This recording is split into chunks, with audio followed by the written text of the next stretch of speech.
guys, welcome back to my channel. My name is Gabby and today I'm gonna be doing a book tag. Woo! It's been a minute since I've done my last book tag, so I thought I would search the YouTube for some good book tag ideas, and I came across this older book tag called the Bookish Bookin book tag. This one is a little bit older of a tag, but I really enjoyed the questions that were on this tag, so I just thought, why the heck not? So I'll put a link in the description for the original video if you want to check that one out, and let's just jump right into the questions. So the first one is, what is a well-loved book that you hated? I can have quite a few different answers for this question. If I'm being honest, there are many well-loved books that I don't like, but one of the first ones that came to mind for this is The Goldfinch by Donna Tartt. I couldn't even finish this book. Like, I read 300 out of the 600 pages of this, 700 pages of this, and I just couldn't do it anymore. Like, I do really enjoy some literary fiction, but this story was just so slow moving and boring. I just could not get into it for the life of me, and I was really bummed because I expected to love this book. Like, I really thought I was gonna love it. So number 2 says, what is a guilty pleasure read for you? And I guess if I had to choose like a guilty pleasure read, it would be Birthday Girl by Penelope Douglas. This is like probably the smuttiest book that I really love, but like, I'm not really guilty about liking this. Like, I don't know, I'm not really guilty about any of the books that I love. It's so steamy and it's just so good. Number 3 says, have you ever spoiled someone for a book? If so, which book? No, I'm not a monster. I'm not spoiling people for books. That's fucked. Number 4 says, what book made you ugly cry? There have actually been a few books in my lifetime that have made me ugly cry. One that comes to mind that was kind of recent is The Light We Lost by Jill Santopolo, and in fact, I read this during the booktube-a-thon like last year or the year before, and I have actual footage of me bawling my eyes out, so I'll maybe insert a clip here. Oh my god.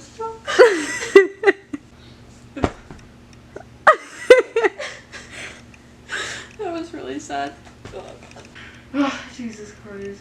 So yeah, that was a super embarrassing thing to do. Not sure why I put that clip in here, not sure why my sister filmed that moment of me, but yeah, this book made me fucking sob at the end. Like, I was so devastated. Like, this book is so sad. It's just such a beautiful story though. Like, this book kills me. Alright, number 5 says, what is your latest DNF? Or what was your latest DNF? DNF stands for did not finish, if you didn't know. So my latest DNF was Say You're Sorry by Karen Rose. This is a 600-page romantic thriller that I was attempting to read 600 pages in 6 days, and I thought I was gonna do it, and then after 2.5 days, I was 250 pages in, and I was like, I don't give a flying fuck about any of these characters or anything that's going on, so I DNF'd it, which is sad because I really wanted to love this book and I wanted to accomplish reading the 600-page book. Like, I was set on doing it. Didn't really care for this one, unfortunately. It was just not my jam. Number 6 is, which book have you read due to controversy? I don't think I've read like a lot of books just because they're controversial, but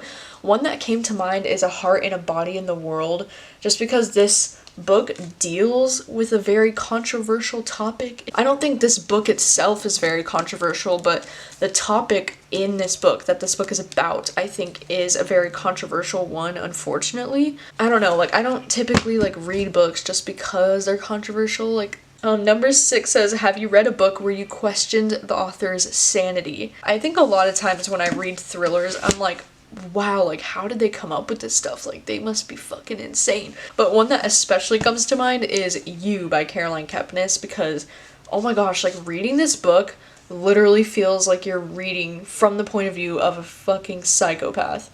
Like, I'm obviously joking when I say that I'm questioning the author's sanity, but like, oh my gosh, like, Joe Goldberg is like one of my favorite characters of all time, but also like, holy shit, he's insane, and like, to even like be able to come up with this stuff, like, oh my gosh. Alright, number 8 says, what is the most cringe-worthy book that you've ever read? I don't know if this is the cringiest book I've ever read, but definitely a recent read that made me cringe so hard is I Know Who You Are by Alice Feeney. This is also one that would make me question the author's sanity too. Like, this one I was like, what the fuck? But this book had me cringing so bad at the end. It was like, oh, disgusted and like disturbed by what I was reading. Like, you know, like when you feel like the need to take a shower, like I've said before, like after you read it, you're like, what? Like, ugh.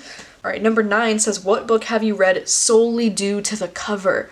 And for that, I'm going with another recent read of mine, and that was The Queen of Hearts by Kim Marie Martin, because look at this cover. Look at it. It's freaking teal blue, and it's got like beautiful art on it.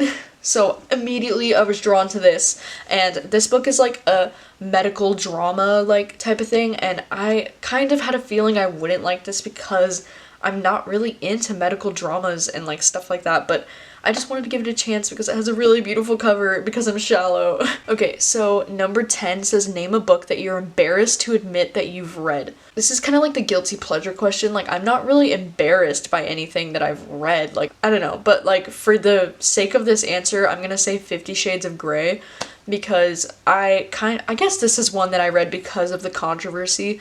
God, I hated this book so much. So it's like, at the same time, like, I'm not embarrassed to say that I've read this book because I read it and I hated it. Even if I loved it, like, I wouldn't be embarrassed about it, but like, oh my god, this book was just the fucking worst. But like, at least now I know for sure that it's a terrible book, you know? It's like, I'm not embarrassed to have read it, I guess. I don't know. Alright, number 11 says, name an unknown book that you wish more people knew of. For this answer, this book isn't necessarily like super unknown, but it's just not as popular as I think it should be, and that is The Humans by Matt Haig. This book was my favorite book that I read in 2018. I just feel like this book is a couple of years old by now, but it's just not as popular and loved as I would think it would be, because it's just so great. If you don't know what this book is about, let me tell you. It's about this alien who comes to Earth in the body of a human because the human that he's going into the body of recently just solved this mathematical theory that's gonna like change life as we know it on Earth,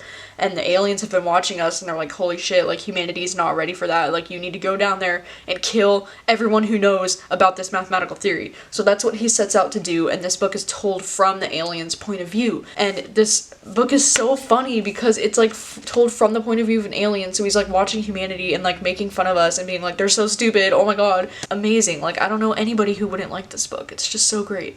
Alright, number 12 says, name a favorite villain. And I'm gonna have to go with Victor Vale from Vicious and Vengeful, because Victor Vale is one of my favorite characters of all time, and I know there's a lot of debate over whether he's like the hero or the villain of the story, and I pretty much think he's like an anti-hero, but he's also kind of like a villain in his own way, and I love all the characters in this book. Like, even Eli Ever, like, he's probably more the villain in this story, maybe, I don't know, it just depends on how you look at it, but the whole point of this series is to point out the fact that there's sometimes a blurry line between heroes and villains, and depending on your own motivation and what you're going for, like, you could be the villain of someone else's story, you know? Like, that's the whole thing I love about this book, is because it blurs the lines between good and evil and, you know, villain and hero. So like, Victor Vale is my favorite anti-hero, villain, whatever he is, I love him. Number 13 says, name a book you enjoyed that you read that is outside your norm of genre that you usually read. And for that, I have two different books. The first one is Sleeping Giants. This is a sci-fi trilogy that is like pretty heavy sci-fi that I wasn't sure if I was going to enjoy or not. Like, not that I don't like sci-fi, because I definitely do, but I don't read a lot of like heavier sci-fi. Like, I just don't for some reason, even though I'm pretty sure I would like some of it. But this one just really surprised me, really took me off guard. I just absolutely loved it. I read the entire trilogy, which I don't usually do. Like, I'm mainly a standalone reader. Like, I don't read series. So this one just took me completely off guard with how much I loved it. And then another one that I read that's super out of my comfort zone is The Nightingale by Kristen Hanna, because I'm not a huge historical fiction reader, and especially like World War II historical fiction, I just don't find it interesting typically.